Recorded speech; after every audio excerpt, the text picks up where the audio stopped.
Hey guys, what is going on? It's me, PecuriBox12 here, and welcome back to another Realm of the Mad God video. So the testing server has reopened for this weekend. Of course, it's already Sunday, so it's probably going to close soon. But either way, we do get access to the UTs, which is great, and there's actually more this time. Hyperion's video covered all the ones that were there before, but now they've actually added a bunch, and I don't think these were here either. However, the Shatters has also been given new music, and you can hear it in the testing server. It's great, too. It sounds like a Realm theme. Orchestral, piano, and then it goes into some mild dubstep for a bit. In the meantime, we have a bunch of Shatters UTs to look at. All the UTs here are color-coded based on where they're going to drop. The brown and green you can tell is going to be Sentinel, purple, Archmage. This one literally has a crown on it. So crown, most of us know by now, is unchanged because they feel that it's perfectly fine where it is, very strong, and it seems like a lot of people are in agreement with that. This is always the item that everybody wants. Gemstone was one that nobody wanted, and Bracer you settled for. I've always liked all three of these. They all have their strengths and their moments. I don't mind an item just giving me MP and no HP. However, with the new Shatters coming out being much harder, naturally some better loot is going to be more desirable. Twilight Gemstones, same MP, 2 higher defense instead of 6 we have 8, 1 less speed at 5, a whole 5 wisdom that we weren't getting before, and the additional effect of your ability costing 30% less magic to use. And that's the change that is going to really make this item. And 8 defense helps round it off.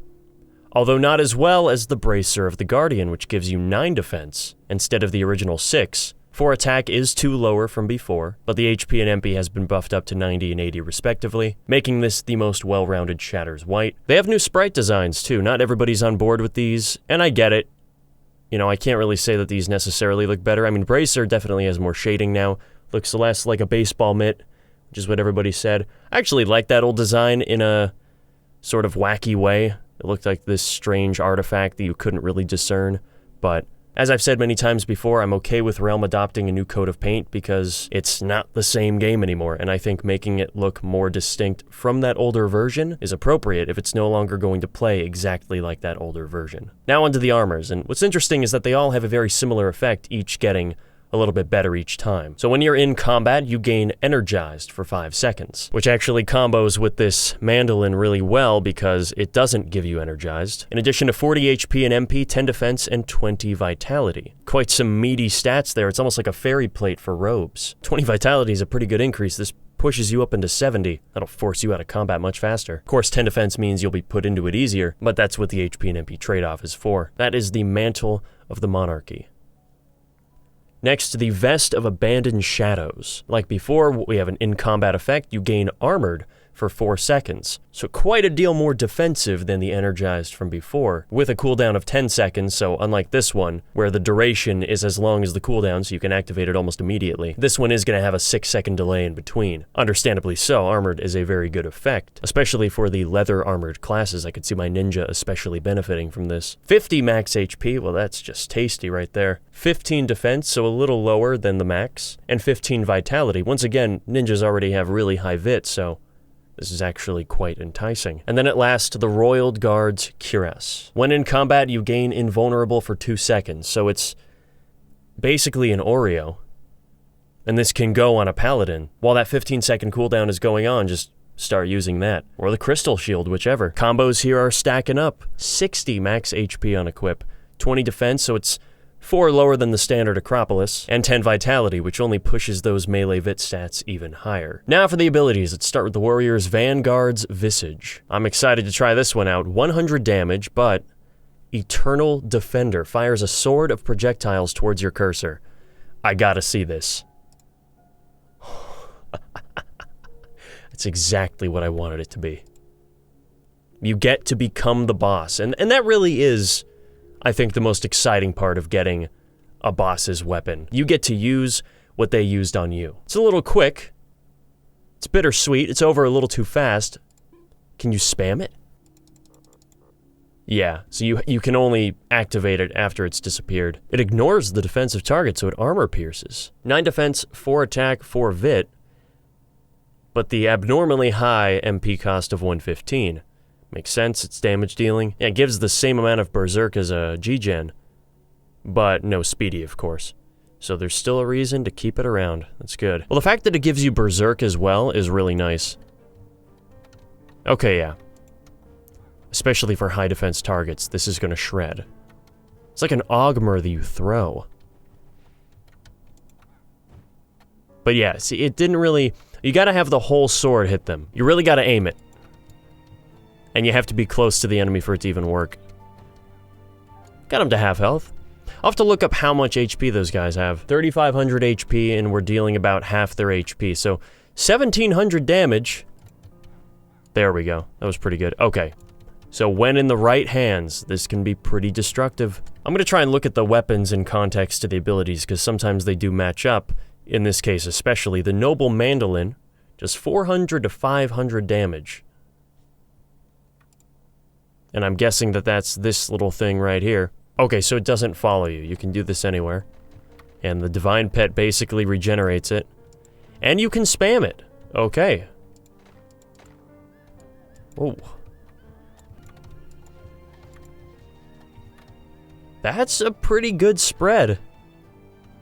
You can lure the enemies back into it. So the big drawback here is that whenever you use it, it lowers your shot speed by half for 4 seconds. And if you're spamming it, I think that that cooldown resets, if I'm not mistaken.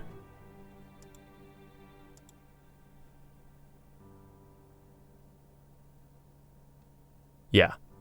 So what's interesting is that it doesn't cut your dexterity down, it just lowers the shot speed. So it takes longer for them to travel. You're still shooting them out at the same speed, but they're not going where they need to go quickly, so it turns into a symbiotic ripper for a little bit. And you get the party effect of damaging for 4.5 seconds. 30 max HP, 5 defense, 110 MP. Pretty solid across the board. And it combos with this mantle because it's giving you back the energized that you're not getting from this. In addition though, the Warmonger bow, which is more powerful than a C-bow, has the same double shot, has more range even, 5% lower rate of fire, but that's okay, and 5 vitality on equip, so it's a straight upgrade by default. As you can see, whenever you're in combat, it reduces your dexterity by 15. It looks a lot like the Enforcer as a bow, but whenever you get hit, your dexterity's going down, and if you use this, your shot speed will go down, so you probably won't be using this if that happens, and that sort of plays into the more micromanagement that I think Deca is really trying to push with a lot of these proc effects in and out of combat. Different items doing different things based on conditions, rather than what gear and stats you have. Yeah, that's good. It's powerful. I'm just a bard, man. Look how much damage I do. Let's see. Oh, and this, it's almost like I have a shield. That's quite nice, actually. Let's see how well this set combos, because this is basically the set, and I bet they want you to put the bracer on. The bracer makes it a Samurai UT set. Okay, so, the Sentinel sidearm. Oh, please tell me it fires 3 swords that pause and target the nearest enemy. Oh yeah, these are the swords. The little ones. So the warrior gets to shoot the big ones, Samurai gets a bunch of little ones. Makes sense, Wakizashi has already kind of done that. Pierces, of course, ignores defensive target like the others. 5 attack, 5 dexterity, which would actually complement Crown really well. So you could probably swap that out. 100 MP cost, cooldown of 0.8 seconds. Let's watch. Oh, okay. Target nearest enemy. Oh, they even attack multiple enemies. Right, whichever one that sword is closest to, it'll go towards. Holy moly. And this does... So they must each do 1,000 damage, right? It just disappeared. No fanfare. Hardly got a squeak out. Yeah. Each shot does 1,000 damage. So we're looking at 3k. Because it armor pierces, it's always 3k. Wow. Yeah, my pet can't even keep up. Oh, somebody opened a Shatters. Wait. It's right here. Alright, I guess we're going in. Hey, let's give it a shot. I'm on a Samurai. This'll be interesting. Now, this guy's new. I like him. A little corrupted. Yeah, look at that. Oh, they create the... That's a gravestone, and it's an anti-cross. Wow, that's pretty dark. Oh, big hot man. How did he die? Stone gargoyle. Classic. It's just me and Asteraz.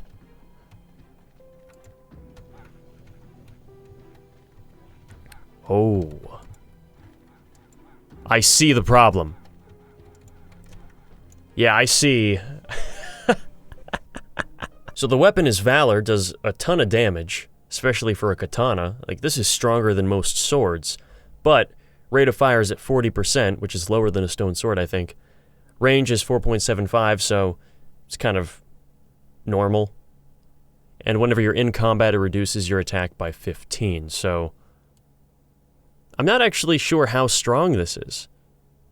It was proving pretty effective, but I was also comboing it with this fantastic sidearm. I expect it's going to be the classic strong against high defense targets, and then the lower you get, the more outclassed it becomes by the faster weapons. Wow, that's a neat arrangement. Let's go. Peacekeeper. This is a really nice looking item.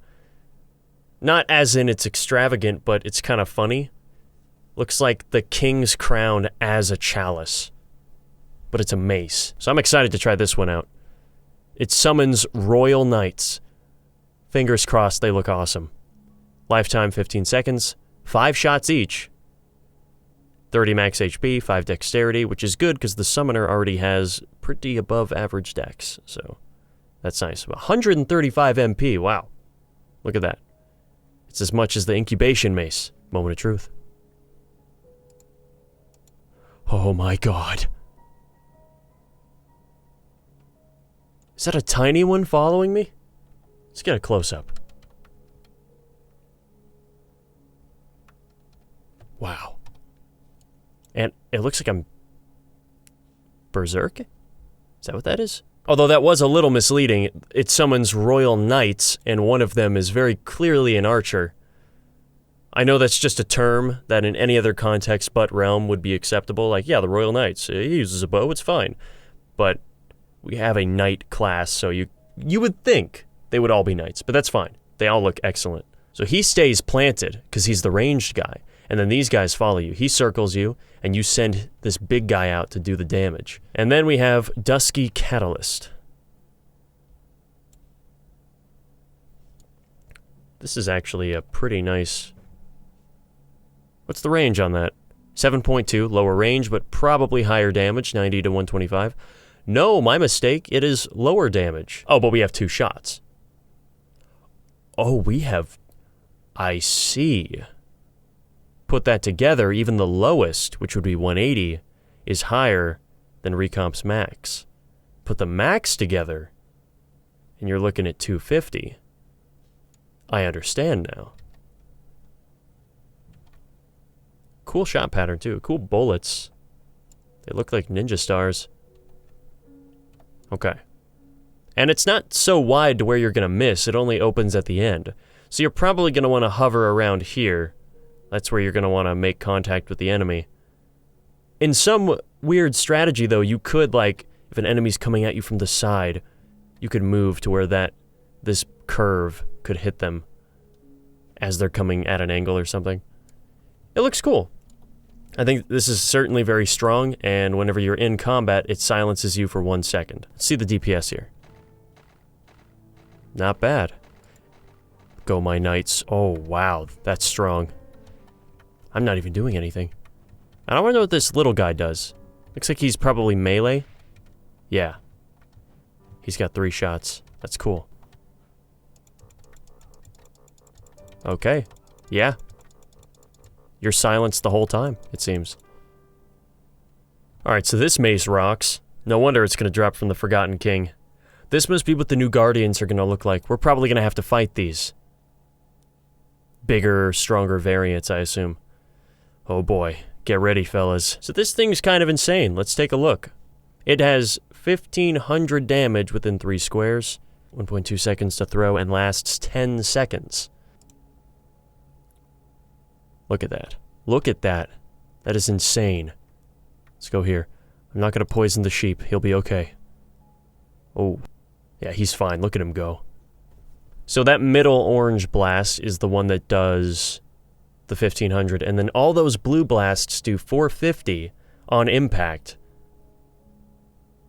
And they slow for 3 seconds. 8 wisdom on equip. 120 MP, which is standard. Is this the strongest poison we have? Everything gets slowed. Wow, that's pretty good for these big rooms like this. I can't really see the poison effect, so I'm not sure which one that is, although he seemed to be still taking it. And you can spam it, which is pretty sweet. So if I was wearing anything other than an unbound attack, I would probably be throwing more. This is the Primal Arcana Mystic Orb. Effect, your weapon fires 2 more bullets, each dealing 65 to 85 damage. Oh yeah, look at that. Whenever I change direction, you can see the doubling up happening. Okay, yeah, this is what curses. That's a pretty hearty amount of damage. So let's see, let's just shoot. Anything curse? No, nothing's cursed. Okay, so the cursing is definitely from this big wave. Yeah. And then that in turn will allow your shots to do more damage. This is an interesting one. It's a lot more neutral, I think. Doesn't necessarily feel unique to the Primal Arcana. This is kind of just, we added 2 shots to your weapon now. It's based on whatever weapon you're using, I guess. Depending on how strong it'll become. But that's a pretty significant addition of DPS, because you saw how fast it was going. Shots at multiple targets, pass through obstacles, curse for 5 seconds. And 8 dexterity, I mean, that's great. What does that put us at? 73. Seems like it'll be pretty impossible to get a ton of damage on one target, though. That's mainly for walls of enemies. Well, I think that does it for all the Shatters UTs.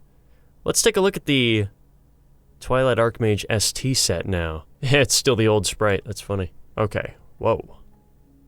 They stay in place, look at this. Yeah, I can definitely say that this is not how it was before. I mean, these are all different names. It's not even called Ancient Spell Pierce anymore. Corruption Tether, so this is some really good damage. Lower range, of course, but in the fact that it stays in place. This is what the shots look like normally. And then the whole set turns it into the green. Ancient Eminence, here we go. You get summons? And it's Inferno and Blizzard. You summon Inferno for 4.8 seconds that deals 130 to 150 armor-piercing damage. And then Blizzard for the same amount of time for a little less damage, but it slows for 3. And you have the spell that does the damage. And look at that, the shots, they linger. Ew. Ew. And, okay, so the spell is independent to Inferno and Blizzard. They'll still be doing their thing, and you can spam this, especially with the Divine Pet, look at that. But that's going to be hard to line up with moving targets, the way it stays like that. Ancient Spell did 55 to 115 damage. Okay, so it's about the same. They buffed it ever so slightly. And it now gives you 20 MP and 5 vit, 10 more mana cost, but the same amount of shots, and you get these summons. And it stays still for a moment, which is going to be the biggest change. Wow. I was not expecting them to rework this set, actually. I guess it makes sense. Twilight Shroud. Restores 100 mana when in combat, below 50% MP. So you have to be in combat, you have to be shooting, and below 50% MP. So that's quite the condition. 5-second cooldown. Yeah, actually, it's the same stats as the Robe of Twilight, just now we're getting 5 speed instead of 3. And this new on-shoot effect. Wow. And then the Defiled Equilibrium. I kind of liked the Forgotten Ring. Made sense in the context of the Shatters, but this is a cool name too, I guess. Looks nice. Shot pattern is completely changed. It makes everything this blue and orange, which matches Inferno and Blizzard, and they didn't make it the same color as the stuff in the Shatters, so that's good. This is more bright. Set matches really well, too. This looks nice. So what does this do? Wearing Ancient Spell, along with this ring, okay, more incentive to have the whole set, allows you to summon Blizzard and Inferno. Oh, so without this, it is just a spell. Wow. So that's quite the boost. 60 HP, 20 MP, 5 def, 5 speed. We're getting 170 HP from this whole set. 160 MP. 75 attack is standard. 50 defense. That's pretty good. 70 dex stays the same. 60 speed, a little quicker. 50 vit, a little more regen. And 80 wisdom. That's pretty high. The last thing to look at are these Chaos and Glory UTs is what I'm going to call them. So these are just reskins, from the looks of it, of tops. Although for some reason, these are called tier 12, even though it's the stats of a T13. Like, that's an Acropolis, 24 defense. Only you're getting additional bonuses. So these are all reskin tops in the theme of the Shatters, maybe, or perhaps just a tie-in, or the 2 new ST sets coming out. I think I saw a couple that were color-coded like this. But they give you an extra 20 HP. But I'm guessing that these are going to be items you can trade in for at the Tinkerer. You collect a bunch of tokens or shards and trade them in for RotMG. That's my guess. Seems very likely. They've done plenty of similar things in the past. Whoa, it turns white at the end.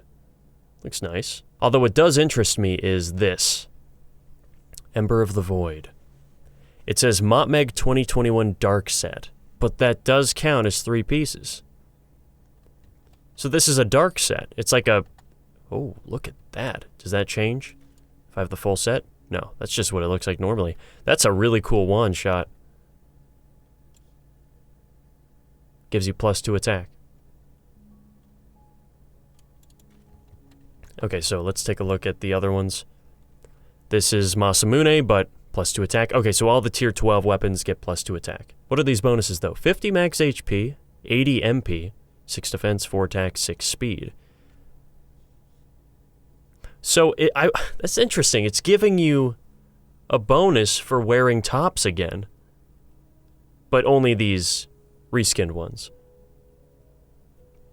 And then we have this rift effect. What the heck even is that? Curses enemies and deals 150 to 200 damage within 4.5 squares every 0.4 seconds. On taking damage, when you health drops below 75%, spawn Void Spirit who deals damage for 5 seconds. Oh, I see they meant to put an S there, but it got deleted and the space is still there. That's funny. Void Spirit effect. Curses enemies and deals 1 to 150 damage within 4.5 squares every 0.6 seconds. 35-second cooldown, so this must be pretty good. And then another on taking damage effect when health drops below 50%. Boost +15 defense for 10 seconds, 20-second cooldown. And on equip, you get 4 attack, 3 dex, 20 wisdom. Wow.